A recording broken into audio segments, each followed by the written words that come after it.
Baxtiyor aka, Dr. Rajesh and operator Sakil Kansilarga, bular grup adayna, bular varachilar bor ekan. Bu kelishlarda sizlarga tekshirdik. Sizlarga tuxumdonda rak chiqqan deb keldilariz. Keyin biz bayga tekshiruvga oldik. Tomografiya keyin pet kiti keldirdik. Ondan keyin 35 cm rak chiqqan ekan. Uni operatsiyaga oldik. Keyin uni biopsiya tekshirsa, biopsiya keyin normal chiqqan ekan.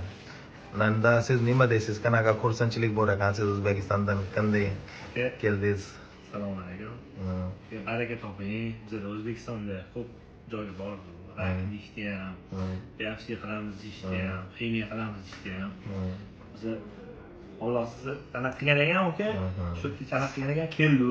3 kunimizni oson qilib, ishimizni zo'r bitirib berdingiz. Baraka toping, Alloh rozi bo'lsin. Hech anaqasi bo'lmadi. Zo'r bo'ldi aka. Keyin ko'proq O'zbekistonda har xil narsalardan sizga matka chiqarish kerak, oqshi, to'xumdon chiqarish kerak, bachadon chiqarish kerak. Unaqa narsa bayda bo'lmagan ekan. Siz bunaqa narsaga nima deysiz? Qanaqa xursandchilik endi xotiningiz ham soppa suv bo'ldi, xudoga shu narsalar chiqardi.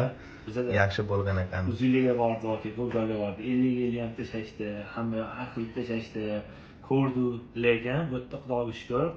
Alhamdulillah ishimiz zo'r bitdi aka. Baraka topinglar aka. Yaxshi bo'llar doim xotiningiz bilan shunday doim sevib yuring, onangiz ham yaxshilar qarab yursin. Yaxshi bo'lsin. Thank you very much.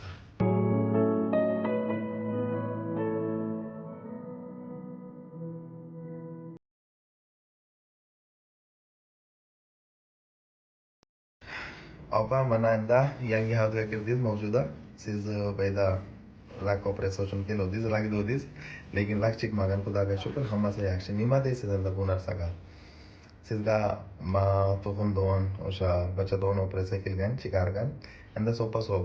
Eng yaxshi narsa sizlarga kemoterapiya, nur terapiya kerak bo'lmayapti. Avvalambor Allohga behisob berilish xudoga bo'lsin. Bu reklamani to'g'risini aytaman. Ko'nglimda mana bizda rak deyilgan hamma bachadon maktab operatsiyasi kerak deyilgan hammasi joyida. Rosa minnatdorman bulardan. Hamma avvalambor o'zinglar ehtiyot qilinglar. Agar navolar ishingiz desa to'g'ri shaqa kelinglar. Bularga murojaat qilinglar. Bu reklama haqiqat bu. Endi qancha. Endi mavzuda siz o'zingiz nima deysiz? Masalan, birinchi baribir kasallik yoki odam nimadir cheksa, u qo'rqib ketadi. Menda rak bor ekan deb nima qilaman menda? O'lib qolaman yoki boshqa nima bo'ladi? Kemoterapiyada o'tiraman. Qo'rqib ketdingiz, biz analiz tekshirdik, xudoga shukr rak chiqmadi. Siz vaqtli kelib operatsiya qildirdingiz. Endi nima deysiz bu? Endi bu yangi hayotga o'xshayaptimi yoki nimadir? Yo'q, hammasi boshqacha. Xudoga shukr, alhamdulillah. Hammasi. Alloh rozi bo'lsin. Hammasi joyida. Hammaga rahmat. Yaxshi bo'linglar doim, shunday bo'ling, iloyim. Yaxshi bo'lib ketinglar. Xursand bo'ling, Xudo xolata ko'rsin. Alloh rozi bo'lsin hammaga. Rahmat, sog' bo'linglar.